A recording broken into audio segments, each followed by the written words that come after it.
Hello everyone, कैसे हैं आप सब। Welcome to Namrata educates. तो दिवाली की तैयारी चल रही होगी, तो आपके लिए गुड न्यूज़ है। आप लोग स्टूडेंट्स के लिए तो सच में अब दिवाली है, क्योंकि यूजीसी नेट का नोटिफिकेशन आया था, एग्ज़ाम डेट आई थी और अब एमपी सेट का भी ऑफिशियल नोटिफिकेशन जारी हो चुका है और एग्ज़ाम डेट भी आ गई है। तो आप लोगों की एग्ज़ाम होने वाली है 11 जनवरी को। आप लोगों की एग्ज़ाम है 11 जनवरी 2026 को, ठीक है।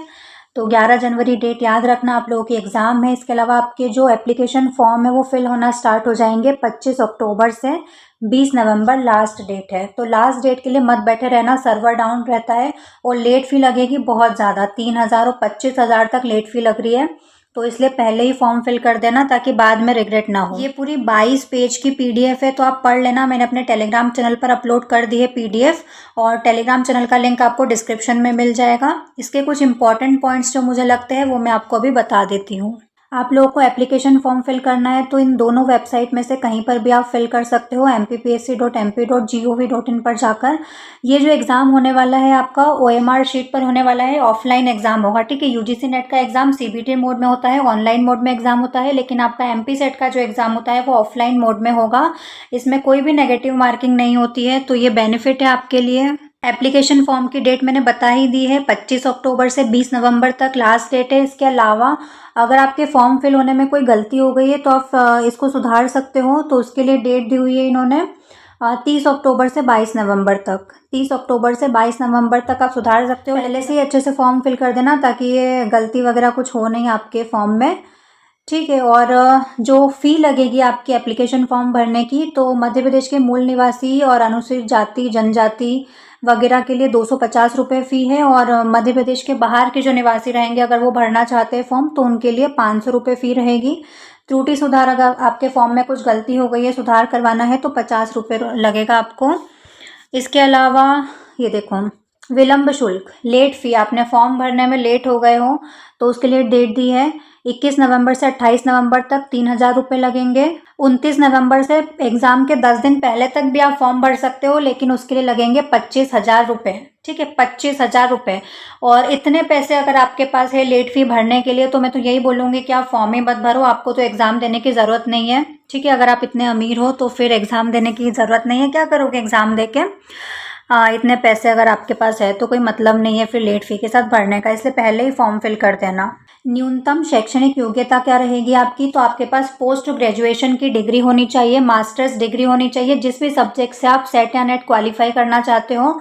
और पीजी में आपके 55% होना चाहिए अगर आप जनरल कैटेगरी से बिलोंग करते हो। इसके अलावा आप रिजर्व कैटेगरी से बिलोंग करते हो तो आपको 5% का रिलैक्सेशन मिल जाता है, तो उनके लिए आप 50% पर भी फॉर्म फिल कर सकते हो।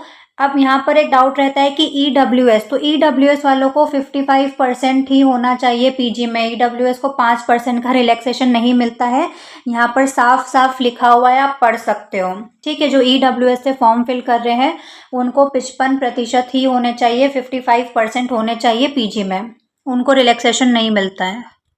इसके अलावा और देखो आगे कुछ इंपॉर्टेंट पॉइंट्स है तो बता देती हूँ। देखो, आरक्षण के संबंध में निर्देश है, तो देखो आपका जो, अगर आप रिजर्व कैटेगरी से बिलोंग करते हो तो आपका जो कास्ट सर्टिफिकेट बना हुआ है उसकी डेट अच्छे से चेक कर लेना कि वो अभी एप्लीकेबल है या नहीं है और कब तक एप्लीकेबल रहेगा। नहीं है तो आप नया बनवा लेना। हाँ, और अच्छे से पढ़ लेना इन सारे पॉइंट्स को जो जो भी इसमें दिया है। इसके अलावा देखो आपके जो एग्जाम में पेपर 1 और पेपर 2 दो पेपर होते हैं। पेपर 1 सबके लिए कॉमन होता है, पेपर 2 सब्जेक्ट स्पेसिफिक पेपर होता है। आपने जिस भी सब्जेक्ट से नेट या सेट का फॉर्म फिल किया है उसी सब्जेक्ट का आपका पेपर 2 होने वाला है, जैसे कि मेरा हिस्ट्री है ना। तो पेपर 1 में देखो 50 क्वेश्चन होते हैं और 100 मार्क्स का पेपर होता है, मतलब एक क्वेश्चन 2 नंबर का। जो सेकंड पेपर होता है पेपर 2, उसमें 100 क्वेश्चन आते हैं और 200 मार्क्स का पेपर होता है। टाइम 3 घंटे रहेगा आपका, 180 मिनट आपको मिलेंगे। ऑफलाइन मोड में होगा, ओएमआर के गोले भरने पड़ेंगे आपको, तो ओएमआर शीट बहुत अच्छे से भरना, प्रैक्टिस करना पहले ओएमआर फिल करने की, क्योंकि ओएमआर की वजह से ही बहुत सौ के सिलेक्शन रुक जाते हैं। और हिंदी इंग्लिश दोनों मीडियम में एग्जाम होगा आपका। सब्जेक्ट वाला अलग देख लेना, अगर पेपर 2 में कोई लैंग्वेज का है तो वो अलग रहेगा, बाकी हिंदी इंग्लिश दोनों ही लैंग्वेज में एग्जाम होगा आपका। और कुछ भी अगर गलती होती है क्वेश्चन में तो हिंदी वाला मानेंगे, ठीक है, हिंदी वाला मानेंगे। इसके अलावा मैंने पहले ही बता दिया कोई भी नेगेटिव मार्किंग नहीं होगी, है ना। तो आप फिल कर सकते हो, थोड़े बहुत तुक्के भी लगा सकते हो। तुक्का लगाने की ट्रिक देखनी है तो एक वीडियो लेकर आऊँगी अभी एग्ज़ाम से पहले। एक वीडियो मैंने लास्ट जून वाले एग्ज़ाम से पहले मैंने अपलोड किया था, तो आई बटन में लिंक आ रहा है, तो वहाँ जाकर देख सकते हो अगर तुक्का लगाना है तो। इसके अलावा ये जो एग्ज़ाम है वो 31 सब्जेक्ट्स के लिए होने वाला है। जो पेपर 2 होगा आपका सब्जेक्ट स्पेसिफिक जो होता है आपका पीजी, अगर इन 31 सब्जेक्ट में किसी में भी आपने पीजी किया है तो आप ये एग्ज़ाम दे सकते हो। और ये सब्जेक्ट कोड लिखे हुए हैं, तो सब्जेक्ट कोड अच्छे से चूज़ करना। इस लिस्ट में से आप देख लेना आपका जो भी सब्जेक्ट हो। इसके अलावा ये देखो पूरे सब्जेक्ट की लिस्ट दी हुई है। यहाँ पर ये सेंटर की लिस्ट है, एग्ज़ाम सेंटर। ये 12 एग्ज़ाम सेंटर है, इनमें से कोई भी आप एग्ज़ाम सेंटर चूज़ कर सकते हो। ठीक है, बाद में चेंज नहीं होगा एग्ज़ाम सेंटर, इसलिए पहले अच्छे से चूज़ कर लेना एग्ज़ाम सेंटर। इसके अलावा आपका जो पेपर होने वाला है वो ऑब्जेक्टिव टाइप क्वेश्चन का रहेगा, मतलब एक एमसीक्यू रहेंगे तो एक क्वेश्चन आएगा, उसके 4 ऑप्शन रहेंगे, इस तरह का आपका पूरा पेपर होने वाला है। अब एक पॉइंट इसमें और था कि सिलेबस की अगर मैं बात करूं तो जो आपका सिलेबस है वो सेम यूजीसी नेट जैसा होने वाला है। जैसा यूजीसी नेट का सिलेबस है सेम सिलेबस एमपी सेट का रहने वाला है। तो यूजीसी नेट की एग्ज़ाम आपकी 31 दिसंबर से 7 जनवरी के बीच होगी और इसकी एग्ज़ाम है 11 जनवरी। तो दोनों के लिए 2 गोल्डन अपॉर्चुनिटीज़ आपको मिली है, तो मिस मत करना। सेम सिलेबस है, कुछ भी अलग नहीं पढ़ना है, 2 एग्ज़ाम्स एक साथ आ रही है। पेपर 1 का तो सबका सेम रहेगा, पेपर 2 का अपने सब्जेक्ट वाइज अलग अलग सिलेबस होगा। तो आप मुझे कमेंट में बता देना आपका कौन सा सब्जेक्ट है, तो आपके सब्जेक्ट का जो सिलेबस होगा मैं अपने टेलीग्राम चैनल पर अपलोड कर दूंगी। इसके अलावा और देख लो एक तो चीज़ें क्या थी इसमें। हाँ, फ़ोटो देखो, फ़ोटो अच्छे से खिंचा लेना। 3 महीने पुराना फ़ोटो नहीं होना चाहिए, वाइट बैकग्राउंड हो तो ज़्यादा अच्छा है। वाइट बैकग्राउंड और आपका पूरा चेहरा, दोनों कान अच्छे से दिखने चाहिए। चश्मा अगर लगाते हो तो कोई रिफ्लेक्शन नहीं आना चाहिए, आंखें आपकी क्लियर दिखनी चाहिए। तो ऐसा फ़ोटो होना चाहिए। आपकी जो जनरल इन्फॉर्मेशन फिल करोगे, आपका नाम, age, mobile number, email ID वगैरह, वो सब एक्यूरेट होना चाहिए। सिग्नेचर अभी करोगे सेम सिग्नेचर एग्जाम टाइम पर सेम ही रखना, सिग्नेचर बार बार चेंज मत करना। आईडी प्रूफ के लिए जहाँ तक हो आधार कार्ड का ही यूज़ करना, ठीक है। आईडी प्रूफ के लिए बार बार बोल रही हूँ, आधार कार्ड का ही यूज़ करना जहाँ तक हो, और वहाँ भी आधार कार्ड ही लेकर जाना।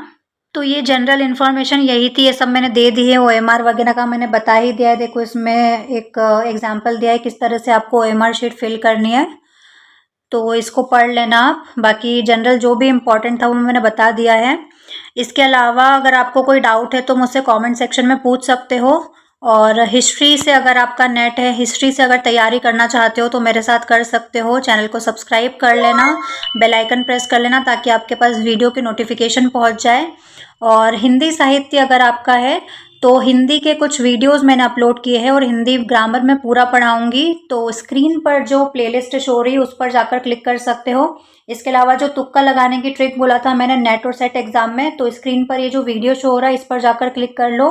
अभी दिवाली का टाइम है, फेस्टिव सीजन चल रहा है, तो उसके साथ अपनी पढ़ाई को कैसे मैनेज करें इसके लिए मैंने एक वीडियो बनाया है, तो वो कल आने वाला है। तो सब्सक्राइब कर लेना चैनल को, बेल आइकन प्रेस कर लेना ताकि आपका वो वीडियो मिस ना हो।